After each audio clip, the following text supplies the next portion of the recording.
अस्सलामुअलैकुम रहमतुल्लाह। अल्लाह रब्बुल इज़्ज़त के ज़ात आली से उम्मीद है कि सभी जो है हमारे सामीन सेहतमंद होंगे और अपना नया सबक हासिल करने के लिए तैयार होंगे।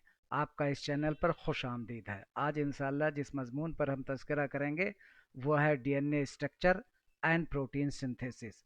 इसमें ख़ास तौर से न्यूक्लियोटाइड न्यूक्लियोसाइड्स पर गुफ्तगू होगी और साथ ही साथ प्रोटीन फार्मेशन के मुख्तलिफ मराहिल का तज़किरा किया जाएगा। ये वीडियो मेडिकल स्टूडेंट्स के लिए, यूनानी स्टूडेंट्स के लिए, नर्सिंग स्टूडेंट्स के लिए और सीनियर सेकेंडरी स्टूडेंट्स के लिए एकजा तौर पर फ़ायदेमंद होंगे। D oxy ribo nucleic acid, जिसे हम डीएनए कहते हैं, is the fundamental genetic material present in almost all living organism. It carries hereditary information that determines structure, function, and biological traits. Structurally, DNA is a double-stranded molecule. जिस तरीके से सीढ़ी होती है उस तरीके से डबल लैडर सीढ़ी, double standard molecule forming a double helix composed of repeating units called nucleotides. ये न्यूक्लियोटाइड्स इनकी रिपीटिंग यूनिट होती है, एक के बाद दूसरी, दूसरी के बाद तीसरी, तीसरी के बाद चौथी। जैसे हम मकान बनाते हैं तो उसकी जो रिपीटिंग यूनिट होती है ब्रिक्स, एक ब्रिक्स की लाइन लगती है, फिर दूसरी लगती है, फिर तीसरी लगती है, उसी तरह से ये फंडामेंटल जो यूनिट है, स्मॉलेस्ट यूनिट है, इसको हम न्यूक्लियोटाइड्स कहते हैं। अब ये आगे देखें कि इसमें जो है ये डबल हेलिकल स्टैंडर्ड, एक हेलिक्स ये आ रही है, दूसरा इस तरीके से ये जो है टेपर्ड होती है, सीधा सीधा स्ट्रेट नहीं होती है। ये डबल हेलिक्स हेलिकल स्ट्रक्चर है। इसमें एडिनिन थायमीन से कम्बिनेशन करता है, दो हाइड्रोजन बांड के जरिए, साइटोनिन ग्वानिन से करता है ट्रिपल हाइड्रोजन बांड से, एंड सो ऑन। तो एडिनिन की जब भी पेयरिंग होगी थायमीन से होगी, और साइटोसिन की जब भी पेयरिंग होगी ग्वानिन की होगी, या ग्वानिन की जब भी पेयरिंग होगी तो साइटोसिन के साथ होगी, इस तरीके से। तो अब इसमें जो है ये पूरा जो है आपको दिखाया गया, एडिनिन थायमीन ग्वानिन और साइटोसिन, ये जो है चार नाइट्रोजनस बेसिस है। इसके अलावा बेस पेयर्स होते हैं। बेस जो है आपको पेंटोज शुगर होती है, और ये मेजर ग्रुप्स है, माइनर ग्रुप्स है, शुगर फास्फेट बैकबोन है। तो ये सब मिलकर के न्यूक्लियोटाइड बनाते हैं। आइए हम आगे देखते हैं। Each nucleotide consist of A phosphate group and D oxy ribose sugar and nitrogen base. It means each nucleotide is composed of one phosphate group, one deoxyribose sugar group and a nitrogenous base. अब जो चार nitrogenous base होते हैं वो कौन कौन से हैं? The four bases are adenine, thymine, cytosine and guanine. That pairs if basically where A pairs with thymine, जैसा कि पहले बताया एडिनिन हमेशा थायमिन से पेयर करता है through double hydrogen bond, and cytosine pair with guanine through triple hydrogen bond. वही यहाँ दिखाया गया है, A is attach to the thymine with double hydrogen bond and cytosine is attach with bonded with guanine with the help of triple hydrogen bond. This complementary base pair, ये adenine का complementary thymine या thymine का complementary adenine, cytosine का complementary guanine या guanine का complementary base pair cytosine. This complementary base pairing ensure accurate replication and transmission. जो protein synthesis के दो डिफरेंट स्टेप्स होते हैं उसमें एक रेप्लिकेशन होता है और दूसरा ट्रांसमिशन होता है। तो यही जो है पेयरिंग इंश्योर्स करती है और genetic information. This complementary base pairing ensures accurate replication and transmission of genetic information. You have to also keep in mind that CG, when cytosine binds with the guanine with the help of triple bond, this is the strongest bond because here is the triple bond and here is the A and T के बीच पर double bond है, यहाँ पर triple bond है, इसलिए this is the most stronger bond. आइए हम आगे देखते हैं। ये आप देखिए बेस पेयर, ये आपका फास्फेट ग्रुप है, ये आपका डीऑक्सीराइबोस शुगर है, और फिर उसके बाद ये थायमीन बेस है, और ये जब थायमीन बेस, इधर एडिनिन है, थायमीन का एडिनिन से ये कम्बिनेशन दिखाया गया है, उसी तरह साइटोसिन का ग्वानिन से कम्बिनेशन दिखाया गया है। तो बेस पेयर कैसे कैसे है, इसको सारा दिखाया गया है। ये पहले हम बता चुके हैं कि शुगर प्लस बेस और प्लस फास्फेट तीनों को मिलके हम न्यूक्लियोटाइड कहते हैं, और जब फास्फेट निकल जाता है तो उसी को हम न्यूक्लियोसाइड्स कहते हैं। अब आइए आगे देखते हैं, यही देखिए न्यूक्लियोटाइड वर्सेस न्यूक्लियोसाइड में खास डिफरेंस क्या है। न्यूक्लियोटाइड में base plus sugar plus phosphate forms DNA backbone, ये डीएनए का बैकबोन बनाता है। For example AMP. न्यूक्लियोसाइड में बेस प्लस शुगर, फास्फेट नहीं होगा, no phosphate, example adenosine. Phosphates make the difference, इन दोनों के बीच में क्या है, इसमें फास्फेटिक ग्रुप है, इसमें फास्फेटिक ग्रुप ऑप्शंस है। अब उसके बाद राइबोन्यूक्लिक एसिड, आपने डीएनए के बारे में पढ़ा कि डबल हेलिकल एक स्ट्रैंड होता है, लेकिन यहाँ पर क्या है, ribonucleic acid differs from DNA in both structure and function. इसका जो साख्त, इसका स्ट्रक्चर भी अलग होता है और फंक्शन भी अलग होता है। It is typically single stranded, जबकि वहाँ पर डबल स्ट्रैंडेड था डीएनए, ये सिंगल स्ट्रैंडेड है, and contains ribose sugar instead of deoxy ribose. वहाँ पर डीएनए में डीऑक्सी राइबोस था और यहाँ पर राइबोस शुगर। तो these two are the major differences, single standard है, और जो है डीएनए में जो आपकी शुगर है डीऑक्सी राइबोस है, और जबकि आरएनए में जो शुगर है वो राइबोस है। तीसरा, additionally RNA uses uracil in place of thymine. ये this is the third major difference, वहाँ पर थायमीन होता है डीएनए में, लेकिन यहाँ पर थायमीन की जगह यूरेसिल होता है। तो ये तीन मेजर डिफरेंसेस हो गए। एक आपको जो है डबल वहाँ पर है, ये सिंगल स्टैंडर्ड है। दूसरा, शुगर अलग है, डीएनए में डीऑक्सीराइबोस शुगर है, जबकि आरएनए में राइबोस शुगर है। और तीसरी चीज़ ये है कि थायमीन की जगह यूरेसिल बेस पाया जाता है आरएनए में। There are three main types RNA involved in the protein synthesis. Protein synthesis में तीन तरीके के आरएनए काम करते हैं। अब कौन सा है, पहला ये मैसेंजर आरएनए, जिसको हम स्मॉल एम कैपिटल आरएनए से लिखते हैं, which carries genetic information from DNA to ribosome. एक डाकिए का काम करता है, डाकिए के हाथ में खत दे दिया जाता है और वो जहाँ पहुँचाना होता है वहाँ पहुँचा जाता है। उसी तरीके से डीएनए मैसेंजर आरएनए में क्या काम करना है, किस तरीके से न्यूक्लिक एसिड को इकट्ठा करना है, किस कौन कौन से न्यूक्लिक एमिनो एसिड को इकट्ठा करना है, किस सीक्वेंस में इसको लगाना है, ये सारी इंफॉर्मेशन मैसेंजर आरएनए के में इनकोड कर दी जाती है, भर दी जाती है, which carries the genetic information. और इस पूरे इंफॉर्मेशन को लेकर के डीएनए से निकल करके, न्यूक्लियस से निकल करके राइबोसोम्स के पास वो चला जाता है, डीएनए टू राइबोस। फिर उसके बाद ट्रांसफर आरएनए से, स्मॉल टी आरएनए से लिखते हैं, which brings the amino acid to the ribosomes. ये जो है अमीनो एसिड को पिकअप करता है, जिस तरीके की अमीनो एसिड की रिक्वायरमेंट मैसेंजर आरएनए में इनकोड कर दी गई होगी, उन्हीं जो है पिकअप करके ट्रांसफर करता है राइबोसोमल साइट्स तक, which brings amino acid to the ribosomes.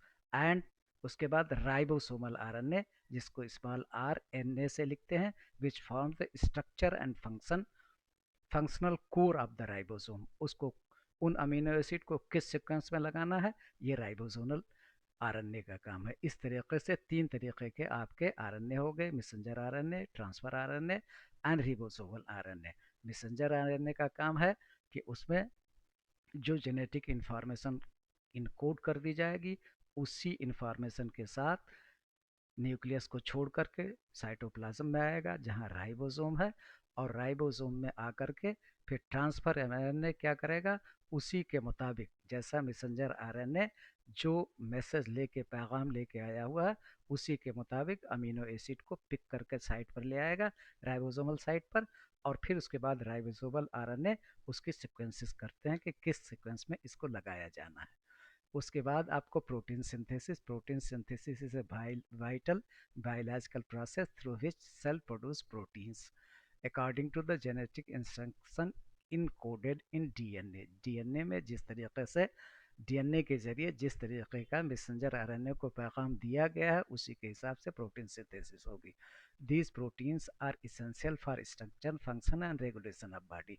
हम जानते हैं कि प्रोटीन का खास काम क्या है, स्ट्रक्चर में अपना रोल अदा करती हैं, फिर उसके अफ़आल में अपना रोल अदा करती हैं, और उसको मुनज़्ज़म करने में, रेगुलेशन करने में, इंतज़ाम करने में उनका ख़ास रोल होता है। तो इस तरीके से प्रोटीन के 3 काम आ गए। Number 1, they play role in the structure. Number 2, they play role in the function and they regulate the function of the body.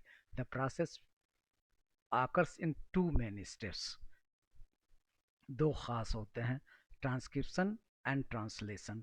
अब ये जो है ट्रांसक्रिप्शन एंड ट्रांसलेशन को दिखाया गया है। यहाँ पर डीएनए है, एडिनिन का थायमिन से, थायमिन का एडिनिन से, ग्वानिन का साइटोसिन से, एडिनिन का थायमिन से, थायमिन का एडिनिन से। जिस तरीके से जो कॉम्प्लीमेंट्री बेस पेयर बताए गए थे, उसी तरीके से ये लगा हुआ है।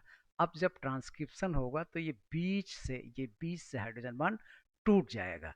अब उसके बाद ये अपना अलग कॉम्प्लीमेंट्री बेस पेयर बनाएगा और नीचे वाला अलग बेस पेयर बनाएगा। जैसे ऊपर वाले को ऐसे ही दिखा दिया गया, ये जो डॉटेड लाइन से टूट गया। अब नीचे देखिए टी है, यहाँ नीचे टी है, तो इसका कॉम्प्लीमेंट्री बेस पेयर एडिनिन बनेगा। एडिनिन का थायमिन होता है, लेकिन आप जानते हैं कि थायमिन आरएनए में नहीं होता, बल्कि यूरेसिल इसकी जगह होता है, इसीलिए यूरेसिल दिया गया।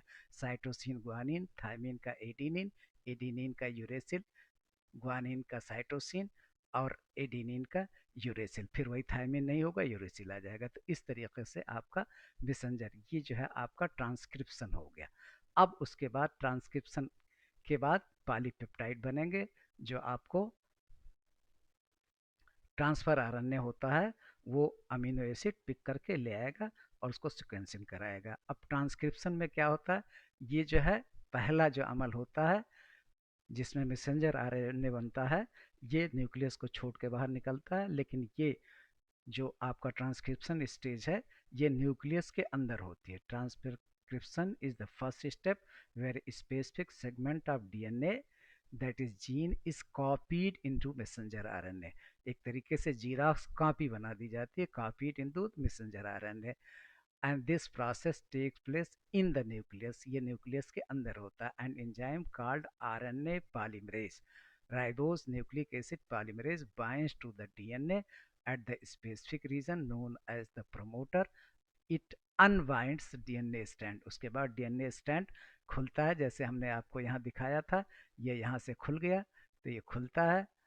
and it unwinds the DNA strand and uses one strand as the template। ये template होता है और इसी से complementary आपको bases अटैच होते चलता है to synthesize a complementary messenger RNA strand। अब during this process adenine pairs with the uracil, क्योंकि यहाँ पर ग्वानिन थायमिन नहीं होता है, मैसेंजर आरएनए में थायमिन नहीं होता है, तो एडिसिन यूरेसिल से करेगा, थायमिन जो है एडिनिन से करेगा, साइटोसिन ग्वानिन से करेगा। Once the messenger strand is formed, जब बन जाएगा, इट अंडरगोज मॉडिफिकेशन, कुछ उसमें तब्दीलियां होती हैं, such as capping and tailing in the eukaryotes. 3' 5' जो पोलरिटी डेवलप होती है उसको हम कैपिंग कहते हैं। टू बिकम ए मेच्योर, पहले इमेच्योर मैसेंजर आरएनए बना, फिर मेच्योर मैसेंजर आरएनए बनेगा। अब इसके बनने के बाद ये न्यूक्लियस से छोड़ करके बाहर आ जाएगा। This ensure stability of the proper functioning the matured messenger RNA then leaves the nucleus and enter the cytoplasm of the cell. अब यहाँ पर देखिए, ये जो है आपको दूसरा है ट्रांसलेशन स्टेप। अब ये जो है पहला आप न्यूक्लियस के अंदर हुआ, अब ये बाहर साइटोप्लाज्म में हो रहा है। ये आपको राइबोसोम दिखाया गया है। ये जो है आपको देखिए लार्ज राइबोसोमल सब यूनिट है, और ये जो है स्मॉल राइबोसोमल सब यूनिट है। अब ये मैसेंजर आरएनए ये आपको लेकर के आ रहा है पैगाम AUG UGG UUC। अब इसका जो है, अब एंटी इस कोडान का एंटी कोडान कॉम्प्लीमेंट्री बनेगा। यूरेसिल का क्या होगा, एडिनिन हो जाएगा, ग्वानिन का साइटोसिन हो जाएगा, फिर ग्वानिन का साइटोसिन हो जाएगा। ये जो 3 का पेयर बना, अब ये जो है ट्रांसफर आरएनए अमीनो एसिड को पिकअप करेगा, और ये जो है ए सी ले आएगा, जी ले आएगा, कहाँ, इसके लिए कॉम्प्लीमेंट्री यूरेसिल का जो है एडिनिन, और फिर यूरेसिल का एडिनिन, और साइटोसिन का ग्वानिन। तो ये कॉम्प्लीमेंट्री बेस पेयर को ट्रांसफर आरएनए दूसरे साइटोप्लाज्म में अंदर मौजूद अमीनो एसिड को पिक करके, जैसे फेनिलीन है तो यहाँ पर ले आया, इससे अटैच हो जाएगा, बाद में प्रोटीन बन जाएगा। Translation is the second step where the information carried by the messenger RNA is used to synthesize a protein. This occurs at the ribosome in the cytoplasm. Key events in the translation include messenger RNA attaches to the ribosome, ribosome से ये attach हो जाएगा, फिर ribosome read the messenger RNA sequence, किस sequence में amino acid का लगाना है in the group of the three nucleotides called codons, each codon specific a particular, हर कोडान जो 3 बेसिस का समूह होगा पर्टिकुलर अमीनो एसिड ले आएगा। Transfer RNA plays a crucial role here, each transfer RNA molecule carries a specific amino acid and has an anti-codon that is complementary. यहाँ पर जो आपको दिखा दिया ये एंटी कोडान, इस कोडान है तो इसका ये एंटी कोडान है, और इसको कौन लेके आ रहा है? मैसेंजर ट्रांसफर आरएनए लेकर के आ रहा है to the messenger RNA codon. The anti-codon pairs with the codon ensuring that correct the amino acid. As the ribosome moves along the messenger RNA, amino acids are linked together by peptide bonds. Growing chain called polypeptide is formed. This process continues until a stop codon is reached, signaling the end of. किसी भी अभिक्रिया को start करने के लिए एक starting trigger होता है, फिर उसके बाद उसको ख़त्म करने के लिए एंड जो है इस ट्रिगर होता है। जब एंड हो जाएगा तो इस तरीके से आपको जो है ये 4 फोल्ड जो है आपको फोल्डेड 3 डायमेंशनल स्ट्रक्चर दिखाया गया, यहाँ पर अमीनो एसिड की सीक्वेंसेस दिखाई गई। अब उसके बाद after translation the polypeptide chain is not at functional, it must fold into specific 3-dimensional structure.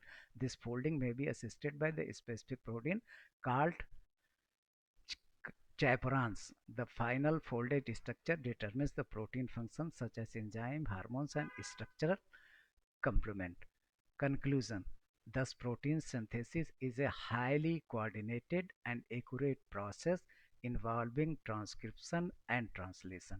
It ensures that the genetic information stored in the DNA is effectively converted into functional protein which are essential for life. Fee Aman Allah, share कीजिए, subscribe कीजिए, फी अमान अल्लाह।